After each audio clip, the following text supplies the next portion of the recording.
Assalamualaikum warahmatullahi wabarakatuh. Selamat sore Medan. Kembali lagi dengan aku Maulizatul Ulfa. Aku Tazli. Di acara yang paling kita cintai bersama, karena ini program yang bakal mengulas 3 berita yang lagi hot topic hari ini, Tribuners. Sebelum kita mulai, mau disampaikan kepada Tribun Medan, kepada Tribuners, Bang. Nggak ada sih, cuma shock aja ngelihat tingkah laku aparat kita beberapa hari ini. Ada yang pas pampres menganiaya warga Aceh hingga tewas. Kemudian yang akan kita bawakan ini berita utamanya, jadi seorang polisi. Benar.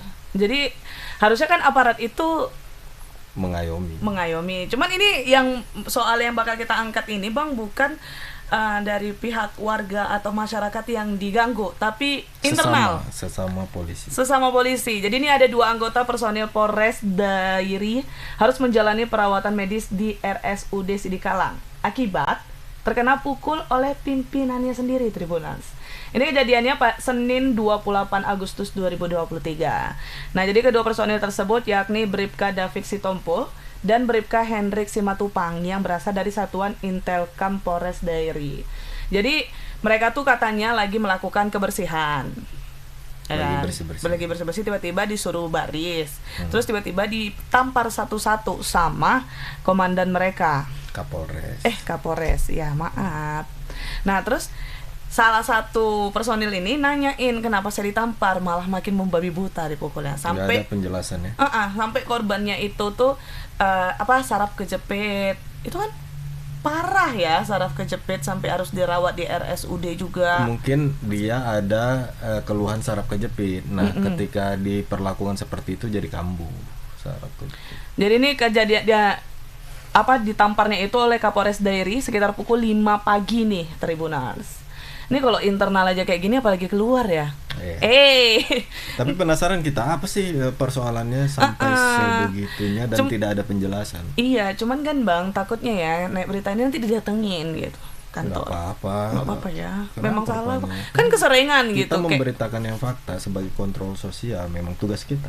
Iya kan, tapi keseringannya itu kayak yang ketika udah naik beritanya ada aja yang datang gitu ke kantor. Apa namanya, silaturahmi. Kalau nggak gitu nggak kenal. Baik ya, baik-baik sekali ya. juga Mungkin bisa dapat penjelasan yang datang kemari bahwasannya tugas kita seperti ini.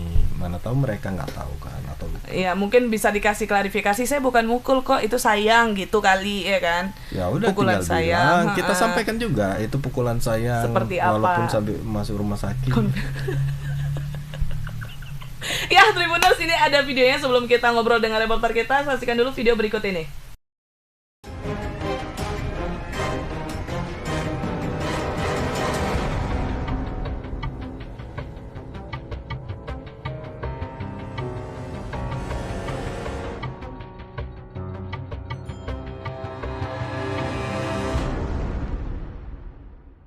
Bang, ceritakan kejadian dulu. Tadi pagi ketika kami kebersihan dikumpulkan ke Polres Dairi, jadi tiba-tiba Polres memanggil personil bernama Aibda Biri Marbun, mempertanyakan kenapa menjawab seperti itu. Baru kami ditampari semua, tampari dengan tamparan yang jelas. Jadi pas giliran saya mau setelah ditampar, saya tanya apa salah kami komandan. Jadi Kapolres Pak Rerat Nenggolan tidak terima, langsung beliau mau menyerang saya, mau memukul. Langsung saya diamankan ke kantor Propos sama Kasih Propam. Jadi Kapolres pun masuk lagi ke dalam ruangan, di situ rambut saya dijambak, kepala saya dipukul di kening, sama pipi saya ditampar 2 kiri 2 kanan. Itulah yang terjadi, yang saya alami. Jadi saya kebetulan kan memiliki sakit NAF, itu saraf kejepit. Jadi saya drop saya, makanya saya dapat perawatan medis di UGD Rumah Sakit Sidikalang. Jadi harapan ini apa ini Bang untuk Kapolri ini? Harapannya ya pimpinan kami baik di tingkat Polres ya pemimpinnya yang bijak lah, bukan harus dengan kekerasan lah menjawab pertanyaan anggota. Untuk sebelumnya bang, Kapolres dari yang sebelum-sebelumnya bang, apakah pernah melakukan tindakan seperti ini bang? Yang saya tahu sampai saat ini saya 17 tahun bertugas di Polres Deri tidak pernah seperti tindakan yang diambil ketika anggota bertanya. Ini apa aja yang dipukul tadi sama bang? Kekerasan yang dibuat, ditampar pipi kiri kanan, kepala pada bagian atas dipukul, sama kening dipukul 1 kali. Berapa orang-orang abang bang? Kalau kami semua hampir seluruh yang piket pada hari Minggu yang kejadian jam 5 pagi tadi, hari Senin tadi. Tapi yang paling banyak melakukan tindakan kekerasan 2 orang sama Bribka Simatupang. Nah itu tapi bang memang nggak bahaya dia? Kan biasanya ya yang kasus besar nih, contoh Verdi Sambo kemarin itu kasus gede yang udah ketahuan sama media karena ada yang ngelaporin, banyak pengancaman yang terjadi gitu. Konon lagi ini nggak bahaya bapak itu? Diserahkan kepada pribadi masing-masing, mau ngadu itulah konsekuensinya, nggak ngadu tahankanlah gitu kan. Iya, mungkin karena sudah tidak tertahan lagi ya udah. Lagian bagus-bagus ditanya salahnya apa meluapkan emosi bapaknya, iya, ke prajuritnya, ke personilnya, meluapkan emosinya, nggak boleh gitu dong. Untung Fantasi nggak gitu orangnya. Nanti saya dipukul-pukul, nah kan ada hak asasi manusia ya. Terus ada undang-undang untuk pekerja juga. Jangan suka-suka mentang-mentang kau di atas gitu loh. Boleh lagi nasihati Kapolres ini. Oh iya ya, itu Kapolres. Nanti Molly dicari, udahlah Molly diem. Oke Tribuners, ini ada reporter kita yang udah standby, ada Alfi. Halo Bang Alfi. Halo, selamat sore Kak Molly, selamat sore Bang Kasih. Selamat sore Bang. Bang ini coba ceritain detailnya nih kasus penganiayaan yang dilakukan oleh Kapolres Dairi kepada personilnya. Silakan Bang Alfi. Ya, jadi kasus ini bermula Kak pada hari Minggu pagi gitu Kak ya. Jadi Minggu pagi saat itu petugas tiket malam gitu Kak ya di pos Polres Dairi, dan pada saat itu Bribka David Sitompul bersama dengan rekan-rekannya menjalankan tiket, dan tiba-tiba mereka sekitar pukul 5 pagi mereka dipanggil oleh Kapolres Dairi dan disuruh berbaris gitu Kak, dan mereka berbaris kemudian dilakukan tampar satu-satu, dan Bribka David Sitompul ini kemudian mempertanyakan gitu apa salah mereka gitu, kenapa harus ditampar gitu kan Kak. Dan tanpa ada jawaban sedikit pun Bribka David pun langsung dipukul gitu kan, langsung dihajar oleh pimpinannya Kapolres Dairi, dan langsung diamankan oleh pihak Propam gitu Kak, ke ruangan Propam Polres Dairi. Nah, tak sampai situ Kapolres pun juga kemudian masuk ke ruangan Propam gitu Kak, dan kemudian juga langsung menghajar David Sitompul dengan cara rambut dijambak, dan kemudian di bagian kening gitu Kak, bagian kening itu juga dipukul, dan kemudian di pipi kiri dan kanan ditampar banyak 2 kali begitu Kak kejadian kronologisnya Kak. Sudah ada belum Bang konfirmasi dari pihak Kapolres atau dari Polresnya sendiri, Polres Dairi sendiri, kenapa nih dipukul personilnya Bang? Ya, tadi juga baru dari Kapolres Dairi itu sendiri yang menyampaikan bahwasanya dirinya melakukan hal itu karena penegakan disiplin Kak kepada anggotanya, karena menurut pengakuannya pada saat itu sekitar pukul 4 dini hari dia tidak melihat adanya personil di pos penjagaan itu, dan kemudian melakukan hukuman begitu Kak, dan dia pun mengaku hilaf dan kemudian meminta maaf gitu Kak. Oh, sudah ada konfirmasinya ternyata dari Pak Kapolres ya. Nah, terus terkait yang udah makin parah nih, ada saraf kejepit nih kan, udah sampai masuk UGD juga. Apa nih penjelasan dari Pak Kapolres sendiri, Bang? Ada tanggung jawabnya nggak sih? Itu sebenarnya itu Pak David sendiri itu sebenarnya sudah mengalami sakit gitu Kak ya, bagian saraf kejepit, ditambah lagi dapatkan tindakan penganiayaan gitu Kak.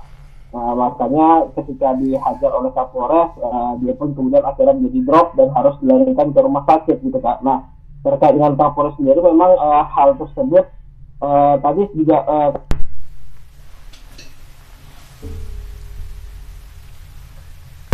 di rumah sakit dan kemudian meminta maaf gitu Kak. Berarti langkah selanjutnya ini tidak ada membuat laporan nih dari korban. Ya, Bang?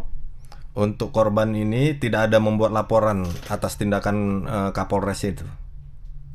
Ya, untuk rencananya para anggota yang menjadi korban ini ada rencana membuat laporan, namun masih menunggu hasil rembukan dari keluarga, begitu Bang. Cuma kapan membuat laporan itu masih belum tahu, begitu Bang. Masih ada rencana Bang. Untuk korban yang satu lagi bagaimana keadaannya?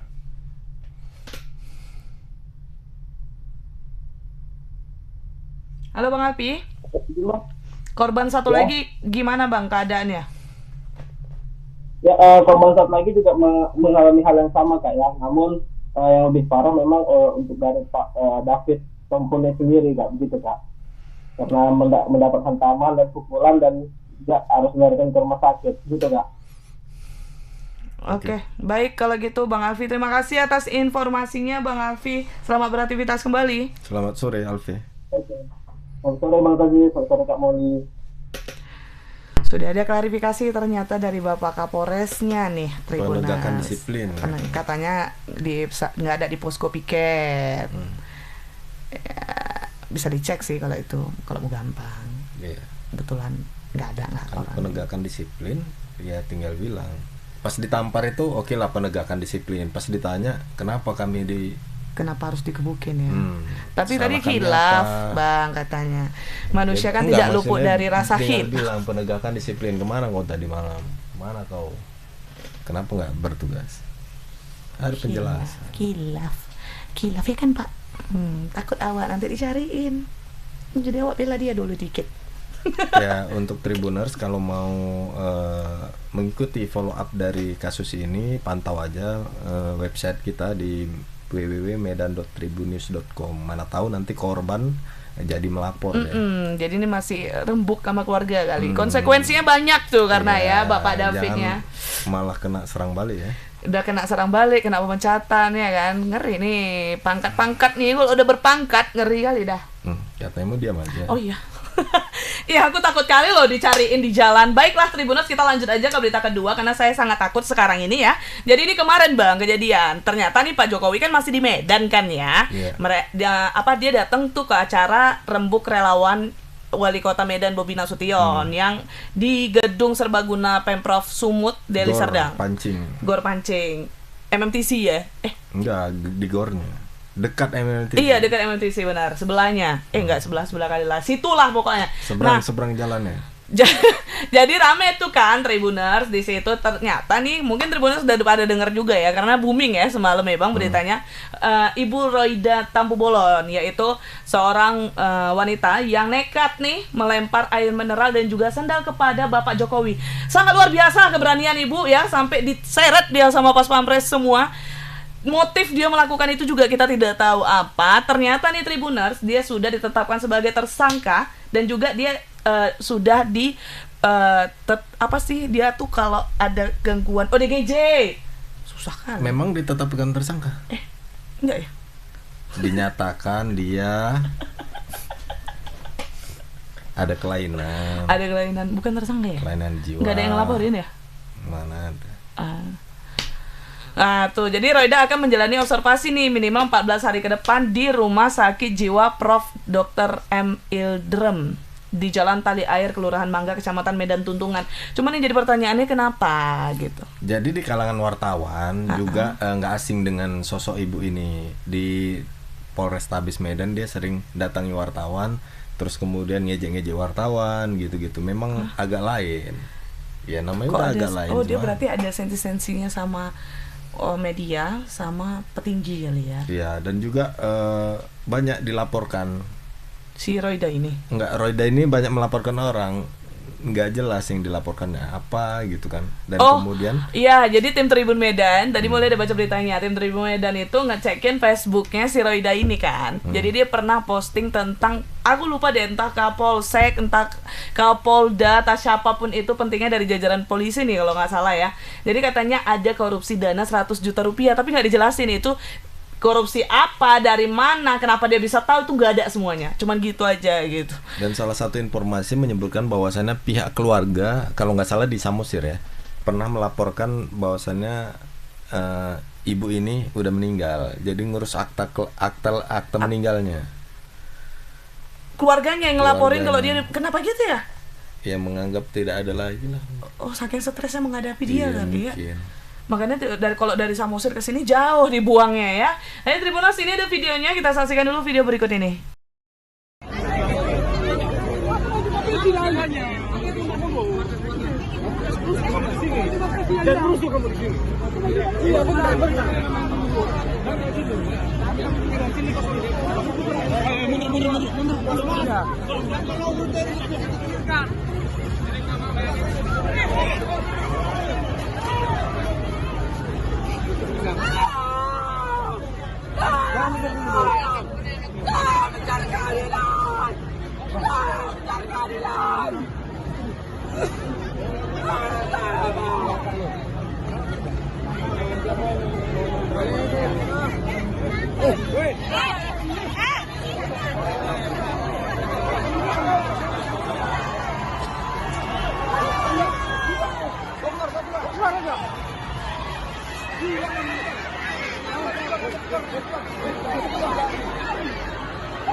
Duh. Jangan video. Hah? Karena ada suara tadi, jangan video. Jangan videokan. Oh. Kayak mana dia ngelarang orang, Bang? Semua manusia di situ punya handphone. Itu lagian lagi acara yang besar ya kan. Pasti otomatis orang, apalagi ada Jokowi ya kan, pasti orang mengabadikan gitu. Tiba-tiba nampak deh kayak gitu ya, pasti dari Jokowi pindah dong ke dia. Mau dia bilang jangan video ya gimana.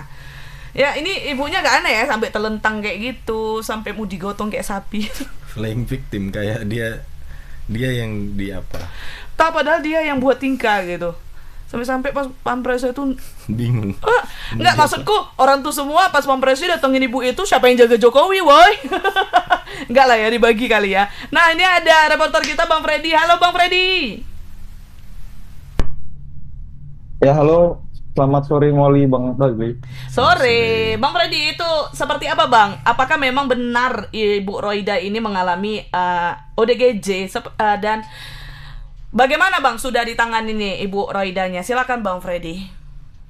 Iya, jadi kemarin pasca membuat gaduh di acara yang dihadiri Presiden Joko Widodo itu kan sempat diamankan, kemudian Ibu Roida Tampu Bolon ini kemudian diserahkan ke Rumah Sakit Jiwa Profesor M. Ildren Medan itu untuk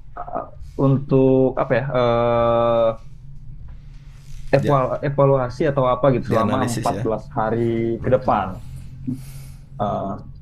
Jadi memang keterangan dari polisi sebelumnya dia pernah dirawat di Rumah Sakit Jiwa kurang lebih selama 3 bulan begitu. Tapi kemudian dia bebas karena mungkin kondisi kejiwaannya sudah cukup sehat ya. Tapi pasca kemarin itu membuat rusuh, membuat heboh itu, dia kembali dimasukkan ke Rumah Sakit Jiwa lagi gitu. Bang, abang. Jadi memang kalau lanjut.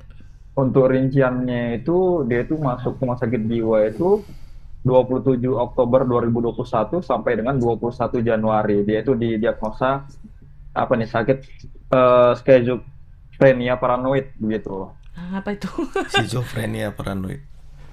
Halusinasi kah? Jadi seperti, Iya, seperti ada sosok halusinasi, membuat halusinasi. perasaan seperti apa ya, ketakutan, was-was dan curigaan begitu. Oke. Bang, itu abang ada sempat jumpain Ibu Roidanya langsung nggak sih? Oh, nggak ada, belum ada jumpa Ngobrol langsung. gitu, nanyain Bu, apa Bu halusinasi Ibu gitu. Kalau sekilas tentang profil ibu ini, siapa sebenarnya? Atau tinggal di mana dia? Halo, Ada nggak Bang tentang profil dari Ibu Roida ini sendiri atau lokasi tinggalnya di mana? ya kalau lokasi tinggalnya itu kalau tidak salah di daerah Deli Serdang ya.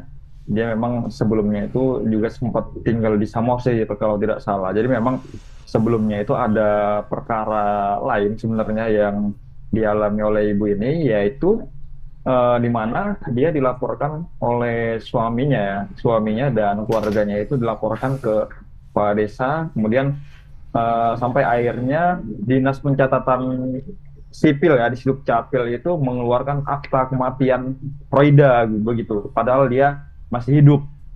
Nah itulah yang diduga penyebab ya dia semakin nggak karuan kondisi kejiwaannya. Jadi saat itu dia kaget juga kan, dia dinyatakan meninggal dunia oleh Pemkab Samosir sedangkan dia masih hidup. Nah ternyata yang mengajukan itu adalah suami dan keluarganya, makanya sertifikat atau akta kematiannya itu terbit.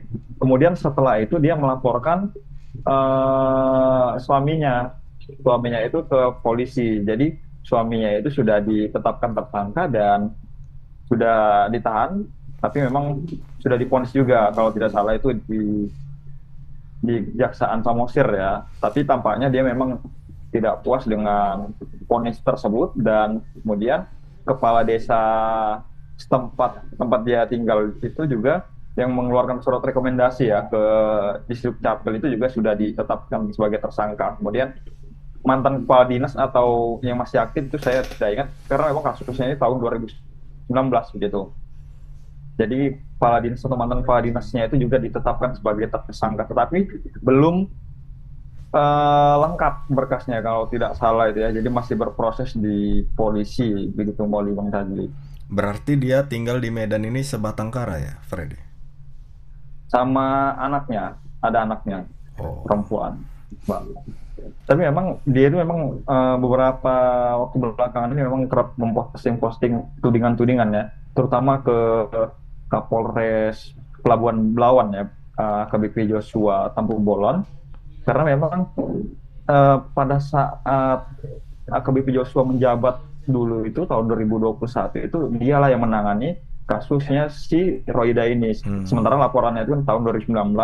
Nah kemudian diduga mandek ya, mungkin dari 2019 sampai tahun 2021. Nah disitulah si Ibu Roida ini mendatangi Kapolres Samosir saat itu AKBP Joshua, dan situ dilakukan gelar perkara dan penetapan tersangka sampai akhirnya suaminya itu ditahan dan kepala dinas dan kepala desa itu juga ditetapkan tersangka. Tapi nampaknya dia kurang puas sampai akhirnya dia itu beberapa waktu lalu juga ke Polda Sumut ya, bertemu dengan Kapolda, kemudian juga akhirnya dibantu ya sekolah anaknya dan bantuan lainnya begitu. Tapi memang dia masih sering menuding melalui Facebooknya bahwa polisi begini, Kapolres maling uangnya begitu. Dia maunya dibantu terus kali Bang. Ya karena ada schizofrenianya itu, jadi seolah-olah dia jadi korban terus. Oke, baik. Bang, itu tadi Abang ada singgung soal anaknya ya. Itu Abang ada berhasil untuk tahu anaknya di mana sekarang, atau ada Abang coba untuk hubungi nggak sih Bang Freddy? Nggak ada, karena ibunya kan ditahan di rumah sakit jiwa ya, masih dirawat di rumah sakit jiwa.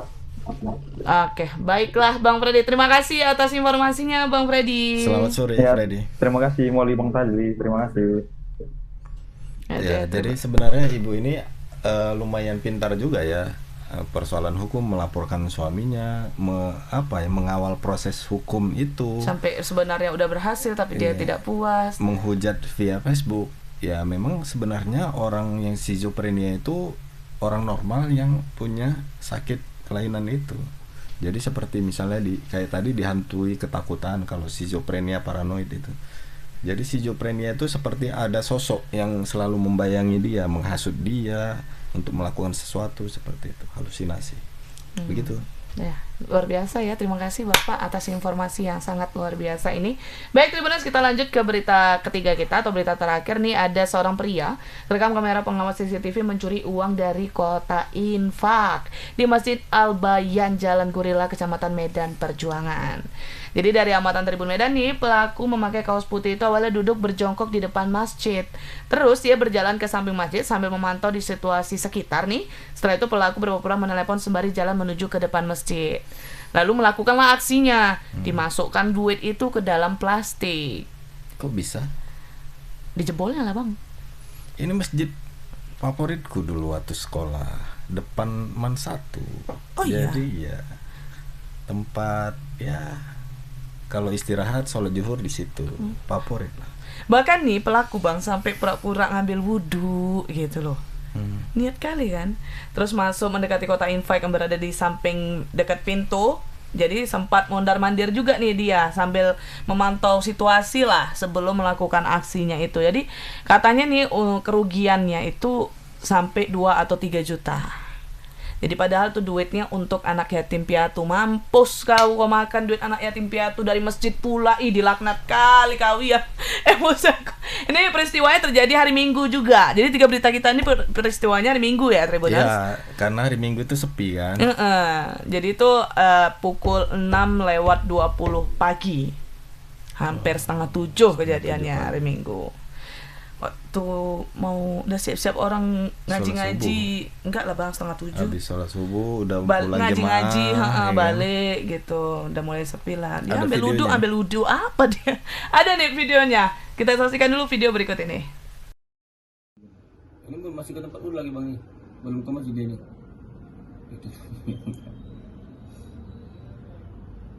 Kita skip aja Bang ya. Ya, tempat dulu. Nah, kita aja nih Bang.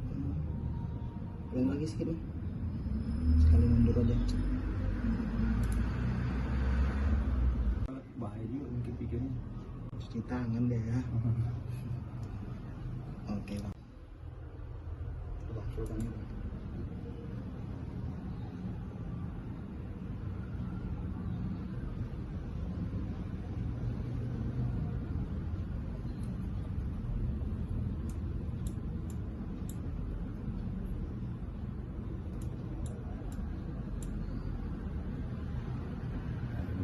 Turun bongkar atau belum? Iya udah terbuka. Wah enak kali dia ngambilnya Bang. Pas penuh kali tuh Bang. Bergunung ya. Karena jemaah kita pun lebih suka ngimpak di tempat anak yatim memang. Oh, iya. Oh ini kota Pak anak yatim ini? Iya. Dibandingkan kota ngimpak khusus masjid, orang lebih suka ke sini. Mungkin pikir orang itu pahalanya lebih besar. Nggak muat ya, ini plastik dia nih. Ada sisa 2000 paling lah Bang. Oh iya.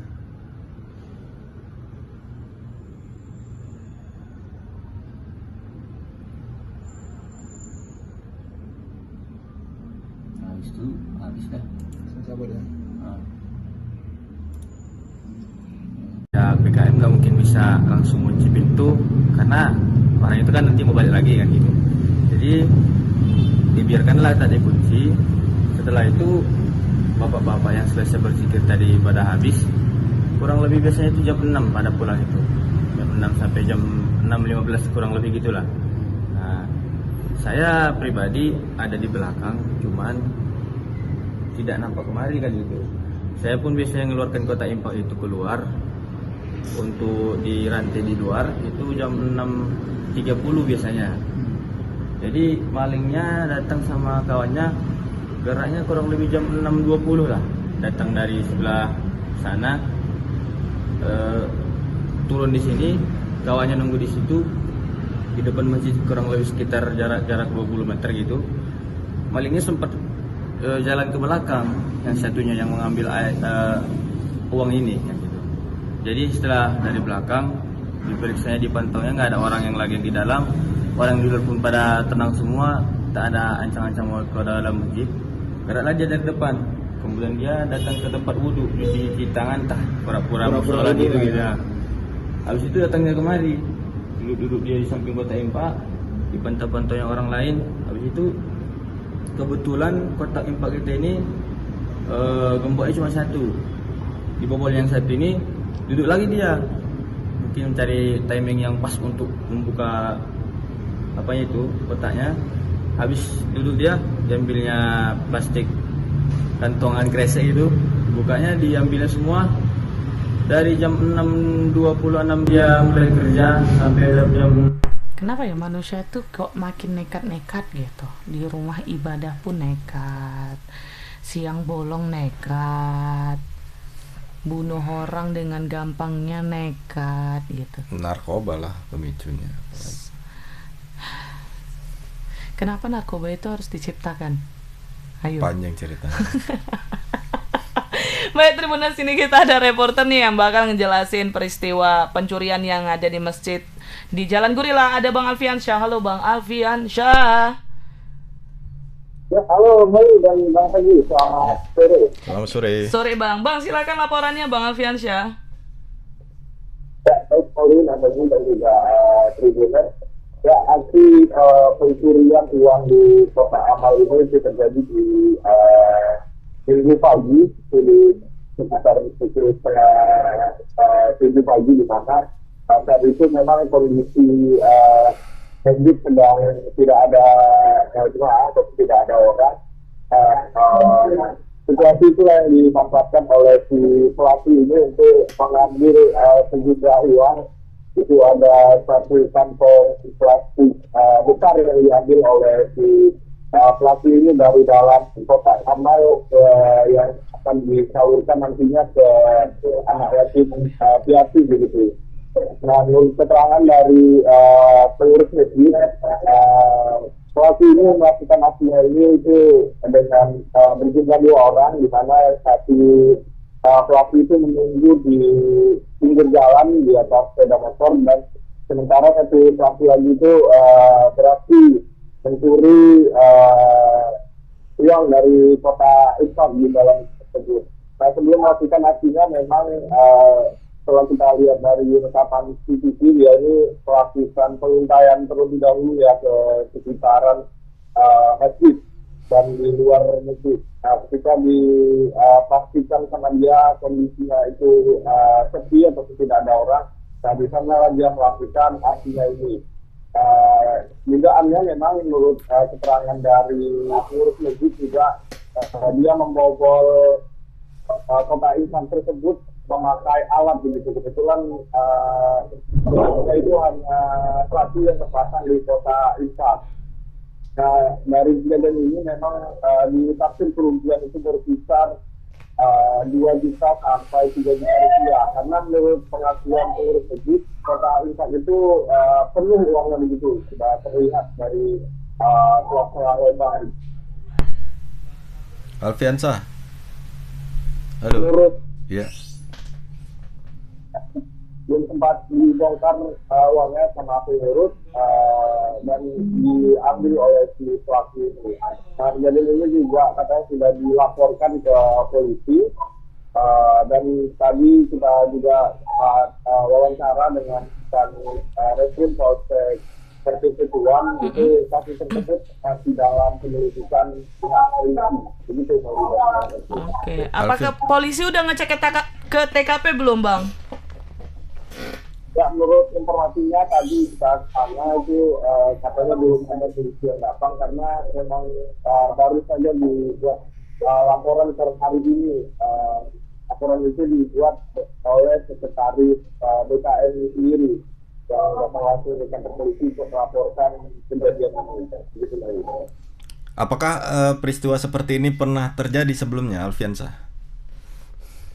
Nah, tadi memang sempat kita tanya juga dengan pengurus masjid sendiri, dia mengatakan bahwasanya pencurian uang di Kota Amal ini itu baru pertama kalinya terjadi, Bang.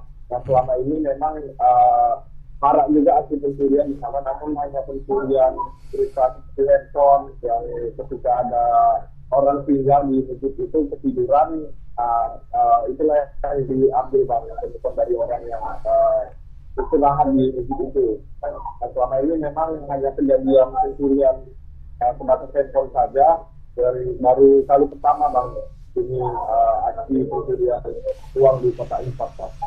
Oke. Baik Bang Alfiansyah, kalau gitu kita tunggu ya Bang perkembangan dari penyelidikan yang dilakukan oleh polisi karena sudah dibuat LP-nya juga ya. Terima kasih Bang Alfiansyah atas informasinya Bang. Selamat sore Alfiansyah. Baik, Tribuners itu dia ya 3 berita kita hari ini ya. Ini tadi aku dengerin geluduk-geluduk. Duduk-duduk nggak hujan-hujan, geluduk-geluduk nggak Hujan deras di luar. Udah hujan. Kabarnya seperti itu. Oh, saking studio kita kedap suara, saya tidak tahu kalau di luar sudah hujan deras gitu ya.